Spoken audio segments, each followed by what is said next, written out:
Assalamualaikum. Hope you all will be fine. The topic that we were discussing from last 2 to 3 videos is proteins. We have discussed the monomer units of proteins. We have discussed different structural conformations of proteins. Now we are moving towards the properties of protein. There are different properties of proteins: solubility, molecular weight, shape, and acidic and basic nature. Solubilities: proteins forms a colloidal solution instead of true solution in water. Large size of protein, ठीक है. Proteins are a very large complex molecule, हम इनको कह सकते हैं ये polymers हैं. और जब भी हम किसी भी पॉलीमर की बात करते हैं तो वाटर के अंदर वो कम्प्लीटली सॉल्युबल नहीं होता, वो कोलाइड्स की फॉर्म में कोलाइडल सॉल्यूशन बनाकर रहते हैं, ठीक है. तो सिमिलरली प्रोटीन्स भी वाटर के अंदर कोलाइडल सॉल्यूशन बनाकर रहती हैं due to their large size. Molecular weight depends on number of amino acid residues कि कितने number of amino acid monomer units उसके अंदर प्रेजेंट है, उसकी बेस पर उसका मॉलिक्यूलर वेट डिपेंड करता है. हर प्रोटीन का अपना मॉलिक्यूलर वेट होता है. Shape: there is a wide variety in shape, globular, oval, fibrous और एलोंगेटेड. हर प्रोटीन एक ख़ास शेप के अंदर रह रही होती है और वही शेप उसको उसका फंक्शन बता रही होती है. Insulin is present in globular form, Oval albumin and fibrous और एलोंगेटेड फाइब्रिनोजिन. और ये सब प्रोटीन्स अपने फंक्शन के अकॉर्डिंग इस शेप के अंदर रह रही होती हैं. Acidic and basic nature depends on a ratio of lysine, arginine, glutamine, aspartic acid residues. कि अगर उसका अंदर ग्लूटामिक एसिड और एस्पार्टिक एसिड रेसिड्यू ज़्यादा है, मतलब उसका एसिडिक पोर्शन ज़्यादा है उसकी साइड चेन के अंदर, तो ओवरऑल वो प्रोटीन एसिडिक होगी. और अगर उस प्रोटीन के अंदर लाइसिन और आर्जिनिन अमाइनो एसिड का कंटेंट ज़्यादा है, मतलब बेसिक अमाइनो एसिड्स का कंटेंट ज़्यादा है, तो ओवरऑल वो प्रोटीन बेसिक इन नेचर होगी. Ratio greater than 1 is basic and vice versa, ठीक है. अगर 1 से ज़्यादा होगी कोई अमाइनो एसिड की रेशो तो वो एसिडिक इन नेचर कंसीडर किया जाएगा, और अगर 1 से कम होगी तो वो बेसिक कंसीडर करते हैं. तो एक स्टैंडर्ड रखा गया है. Properties of protein. चार्ज को वो इन डिटेल बता रहे हैं कि हम चार्ज कैसे देख सकते हैं किसी भी प्रोटीन पर. Proteins are isoelectric. हमने पढ़ा है proteins are isoelectric. Nature of amino acid determines the pH of a protein. कि अमाइनो एसिड की क्या नेचर है वही उसकी पीएच डिफाइन कर रही होती है. अगर तो उसके ऊपर कार्बोक्सिलिक ग्रुप ज़्यादा है, एसिडिक ग्रुप ज़्यादा है, तो वो उसकी पीएच को एसिडिक बना रहे हैं, ठीक है. और acidic amino acid aspartic acid और glutamic acid and basic amino acid histidine, lysine, arginine determines the charge on protein. कि उसके ऊपर अगर बेसिक अमाइनो एसिड ज़्यादा हैं तो उसके ऊपर ओवरऑल पॉजिटिव चार्ज आ जाएगा, और अगर एसिडिक अमाइनो एसिड ज़्यादा हैं तो उस प्रोटीन के ऊपर ओवरऑल नेगेटिव चार्ज आ जाता है.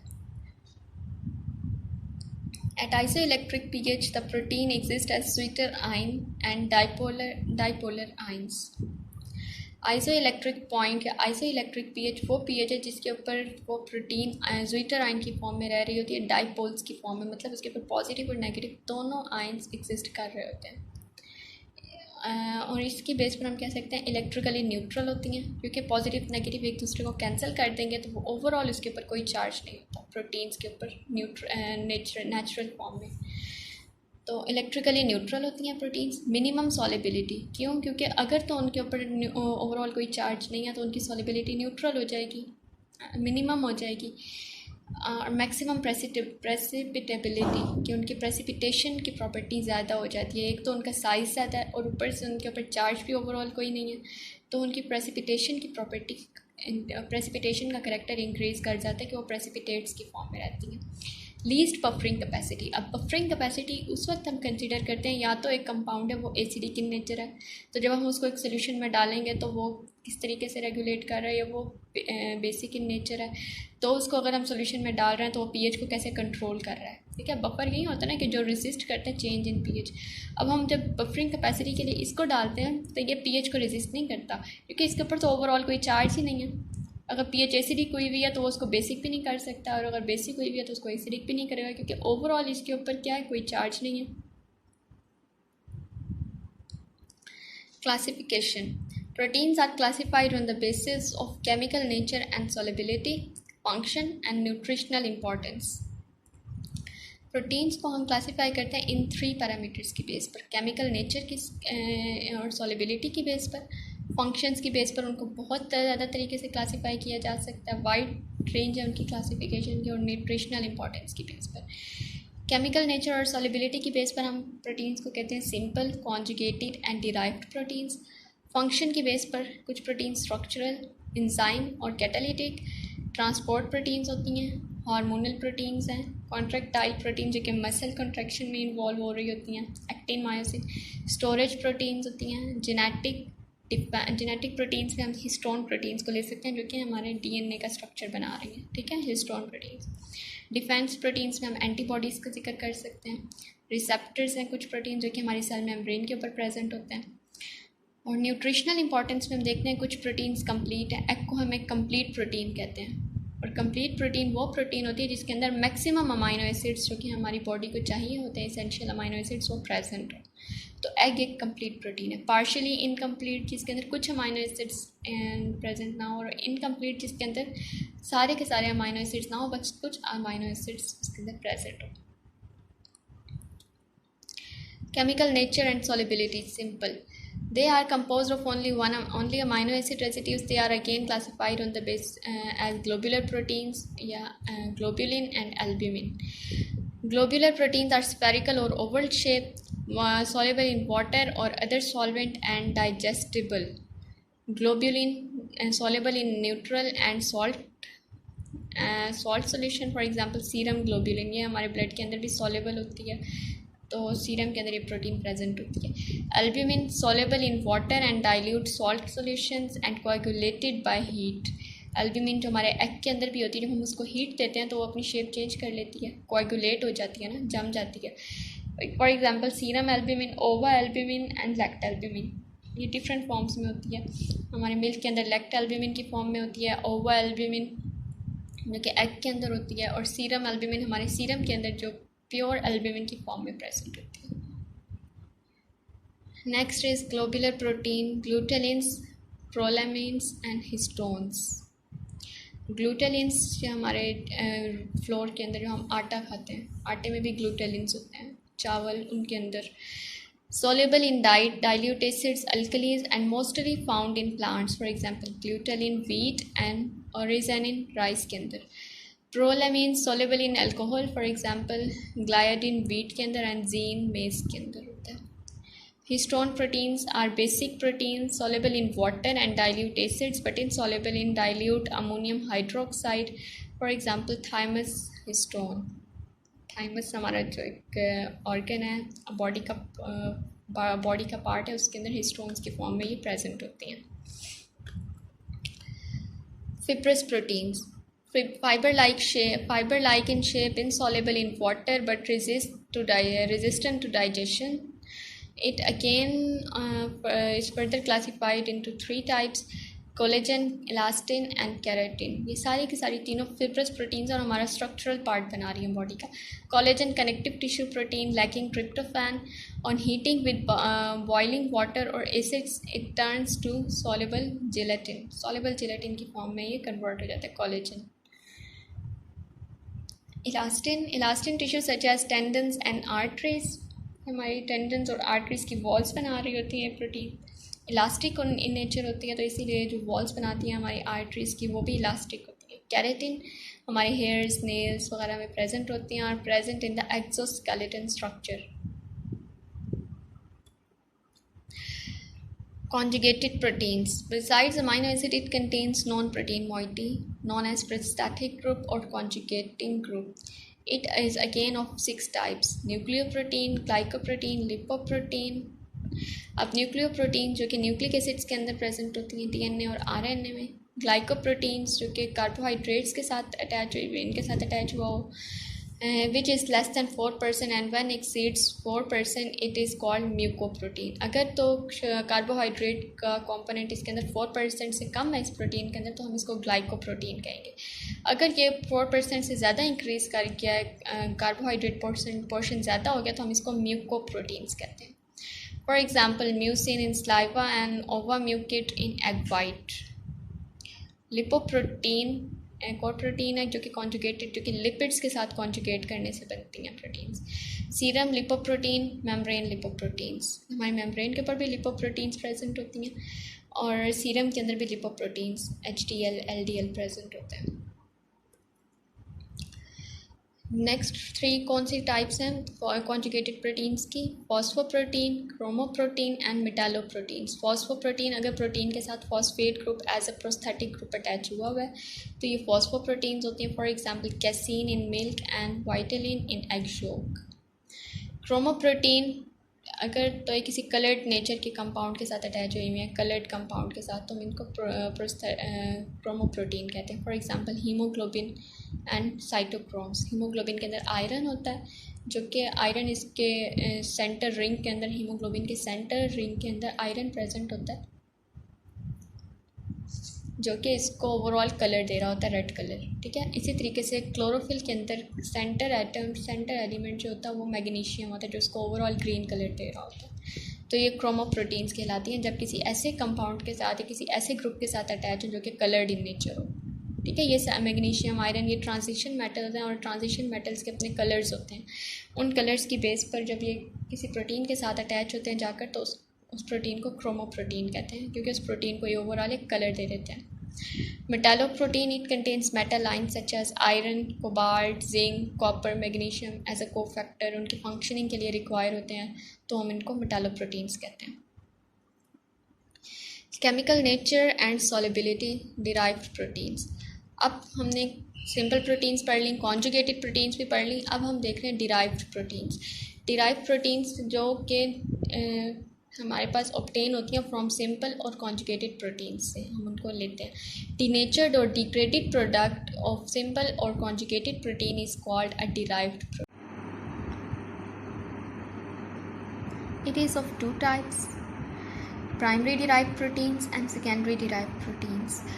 प्राइमरी डिराइव्ड प्रोटीन्स के अंदर 3 तरह की फॉर्म्स में प्रोटीन्स आती हैं, coagulated proteins, proteins and metaproteins. Denatured or coagulated or first hydrolyzed product of proteins are called primary derived proteins. They are coagulated of further of 3 types. Coagulated proteins, denatured proteins produced by agents such as heat, acids and alkali। कोई भी protein अगर अपने native form के अंदर है, उसको हम over heat कर रहे हैं या एसिड के साथ ट्रीट कर रहे हैं, तो उसके ब्रेकडाउन से या डीजेनरेशन से degraded product first time obtain होती है प्रोडक्ट, उसको हम कहते हैं कोएगुलेटेड प्रोटीन्स। अब उसी कोएगुलेटेड प्रोटीन को earliest product of protein hydrolysis, जब हम उसको हाइड्रोलाइज कराते हैं किसी भी एसिड की प्रेजेंस में, तो हमारे पास जो फर्स्ट प्रोडक्ट आती है, फ्रेगमेंट आता है प्रोटीन का, एक प्रोटीन को तोड़ने से वो अपने पेप्टाइड्स में कन्वर्ट होती है ना, तो जो एक बड़ा पेप्टाइड पहली दफ़ा हाइड्रोलिसिस से हमें मिलता है उसको हम कहते हैं प्रोटीन्स। ये भी इंसॉल्युबल इन वाटर होता है जैसे कि प्रोटीन्स। अब मेटाप्रोटीन क्या है? यही जो प्रोटीन्स हमारे पास आए हैं, इनकी हम फर्दर हाइड्रोलिसिस करवाएं in the presence of strong acid और अल्कली, तो हमारे पास छोटे छोटे फ्रेगमेंट्स आ जाते हैं, इनको हम कहते हैं मेटाप्रोटीन्स। सेकेंडरी डिराइव्ड प्रोटीन्स के अंदर progressive hydrolytic product of protein hydrolysis के, यही प्रोटीन्स की प्रोग्रेसिव हाइड्रोलिसिस होती जाए, एक डिग्रेडेड प्रोडक्ट है उसको फर्दर हाइड्रोलाइज कराया, तो अल्टीमेटली जो हमारे पास प्रोडक्ट आती है simple peptides, di tri peptides की फॉर्म में जो स्मॉल फ्रेगमेंट्स हमारे पास प्रोटीन पेप्टाइड्स के आते हैं, वो हमारे पास सेकेंडरी डिराइव्ड प्रोटीन कहलाते हैं। अब एक फिनोमेना है denaturation, the phenomena of disorganisation of native structure of protein के, प्रोटीन का जो अपना नेटिव स्ट्रक्चर है, उसकी शेप है, उसका टर्शरी स्ट्रक्चर है, अगर वो टर्शरी स्ट्रक्चर की फॉर्म में है, अगर वो क्वार्टेनरी स्ट्रक्चर की फॉर्म में है, या अगर वो सेकेंडरी स्ट्रक्चर की फॉर्म में है, तो ये स्ट्रक्चर जब प्रोटीन का टूटता है या डिस्टॉर्ट होता है तो प्रोटीन डीनेचर हो जाती है। यहाँ लेकिन प्रोटीन का प्राइमरी स्ट्रक्चर मेंटेन रहता है, उसको हम प्रोटीन ही तब कहते हैं जब उसके अंदर पेप्टाइड्स बॉन्ड बने हुए हों। तो प्राइमरी स्ट्रक्चर में जो प्रोटीन के अंदर जो अमाइनो एसिड जिस अरेंजमेंट में थे और जिस तरीके से वो पेप्टाइड बॉन्ड से जुड़े हुए थे, वो अमाइनो एसिड उसी तरीके से पेप्टाइड्स की फॉर्म में जुड़े रहेंगे, सिर्फ और सिर्फ उनकी फोल्डिंग चेंज हो जाती है। जो उनका नेटिव स्ट्रक्चर होता है प्रोटीन का, या तो वो क्वार्टेनरी स्ट्रक्चर में फंक्शन है कोई प्रोटीन, या वो सेकेंडरी स्ट्रक्चर में फंक्शनल है प्रोटीन, तो उसका वो स्ट्रक्चर डिस्टॉर्ट हो जाता है। तो इस डिस्टॉर्शन को हम कहते हैं denaturation. It results in the loss of secondary, tertiary and quaternary structure of protein. It involves the change of physical, chemical and biological properties. ज़ाहिर है प्रोटीन ने अपनी फंक्शनल फॉर्म चेंज कर दी है, जो नेटिव स्ट्रक्चर जिस फॉर्म में वो फंक्शनल थी अब वो उसकी फॉर्म चेंज हो चुकी है, तो ना वो अपना प्रॉपर फंक्शन परफॉर्म कर सकती है और उसकी जो फिज़िकल शेप थी वो भी चेंज हो चुकी है। अगर वो ग्लोबुलर फॉर्म में थी तो वो भी चेंज हो गई है। ठीक है, एजेंट्स ऑफ डीनेचरेशन। अब प्रोटीन को डीनेचर किस तरीके से किया जा सकता है? दो तरह के एजेंट्स होते हैं, फिजिकल एजेंट्स और केमिकल एजेंट्स। फिजिकली हम प्रोटीन को ओवर हीट करके, कोई रेस देकर या शेकिंग करके भी डीनेचर कर सकते हैं। हीट करेंगे तो एक एल्ब्यूमिन एग जो है, जब आप उसको हीट करते हैं, बॉयल करते हैं, तो देखिए वो किस तरह से डीनेचर हो जाता है। या उसको आप फ्राई कर लें, हीट करते हैं, तो देखें आप उसके किस तरह से उसकी फॉर्म चेंज हो जाती है। एग के अंदर अमाइनो एसिड वही है, उसका प्राइमरी स्ट्रक्चर वही रहेगा, सिर्फ और सिर्फ क्या होगा, उसकी जो फोल्डिंग थी वो डिस्टर्ब हो गई है, उसका जो नेटिव स्ट्रक्चर था वो चेंज हो गया, उसकी फ़िज़िकल फॉर्म चेंज हो चुकी है, अब वो नॉन फंक्शनल हो गई है। ठीक है, इसी तरीके से अगर आप ओवर शेकिंग करें किसी प्रोटीन की तो उससे भी उसकी डीनेचरेशन हो जाती है। आप मिल्क प्रोटीन की एग्जांपल ले लें, अगर आप मिल्क को बहुत ज़्यादा ग्राइंड करते हैं, उसकी ग्राइंडिंग से क्या होता है कि उसकी जो प्रोटीन्स होती हैं ऊपर वे की फॉर्म में, यानी कि झाग की फॉर्म में ऊपर बैठ जाती हैं, वो क्या होते हैं, प्रोटीन्स की डीनेचरेशन है। केमिकल एजेंट्स क्या होते हैं प्रोटीन की डीनेचरेशन की? कोई भी एसिड हो सकता है, alkali, organic solvent, salts of heavy metals, urea and salicylate. ये कुछ केमिकल्स हैं, जब आप इनको प्रोटीन्स के साथ ट्रीट करते हैं तो प्रोटीन्स की डीनेचरेशन हो जाती है। Primary structure remains intact. Primary structure remains intact, peptide linkage are not broken.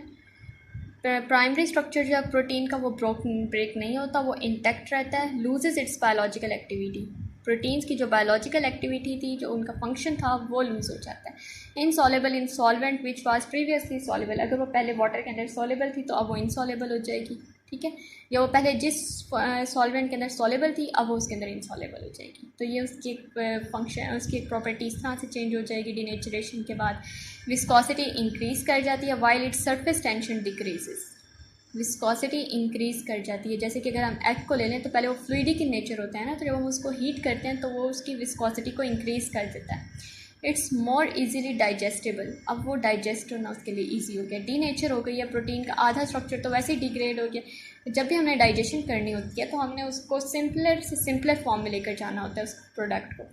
तो अब प्रोटीन की आधी डाइजेशन तो एक तरह से हम कह सकते हैं हमने उसकी डीनेचर करा के कर दी है। ठीक है, उसको सिंपलर फॉर्म में तो ले आए हैं, अब वो ज़्यादा ईजी है हमारे लिए डाइजेस्ट करना।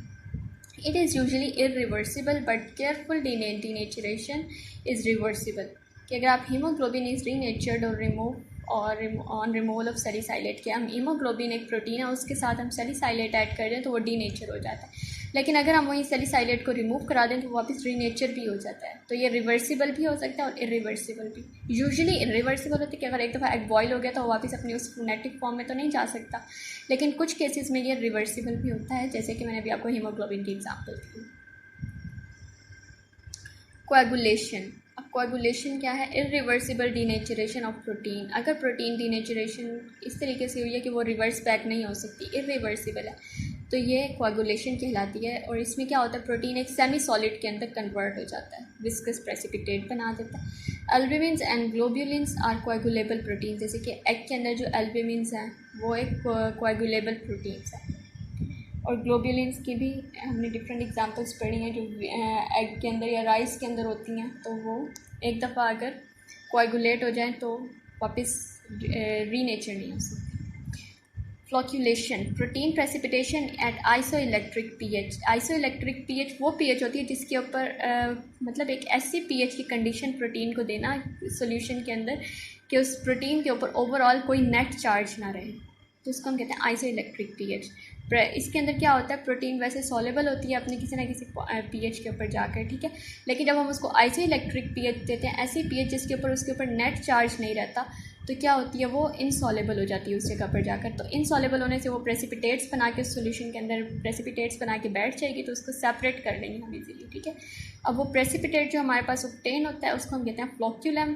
कैसीन मिल्क प्रोटीन जो है उसको हम प्रिपेयर करते हैं by adjusting isoelectric pH by dilute acetic acid, dilute acetic acid से हम उसकी पीएच को चेंज करते हैं, ऐसे एडजस्ट करते हैं कि उसकी ख़ास आइसोइलेक्ट्रिक पीएच आ जाए। हर प्रोटीन की अपनी आइसोइलेक्ट्रिक पीएच होती है जिसके ऊपर उसके ऊपर ओवरऑल नो नेट चार्ज यानी कि ज़ीरो नेट चार्ज आ जाता है। तो उस ज़ीरो नेट चार्ज के ऊपर उस प्रोटीन को हम सेपरेट कर सकते हैं, ठीक है।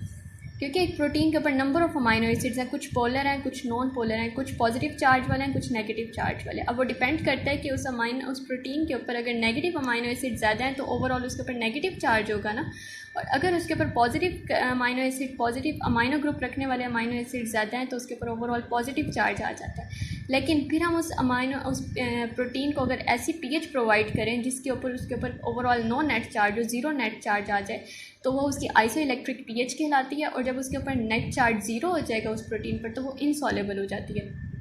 इनसॉल्युबल प्रोटीन प्रेसिपिटेट्स बना के बैठ जाती है और उसको सेपरेट करना आसान होता है। लेकिन ये प्रोसेस या डीनेचुरेशन का मेथड जो है ये रिवर्सिबल है। जैसे ही हम उसकी पीएच की कंडीशन को चेंज करते हैं, वापस एसिड को रिमूव कर दें या उसको नॉर्मल कंडीशन में ले आएँ, तो वो उसकी पीएच वापस उसको नॉर्मल मिल जाती है और वो वापस अपनी नेटिव फॉर्म में आ जाती है, ठीक है।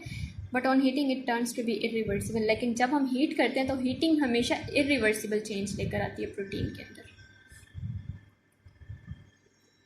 This is all about the properties of proteins. Hope you all got my point, and if you have any question you can ask. Thank you.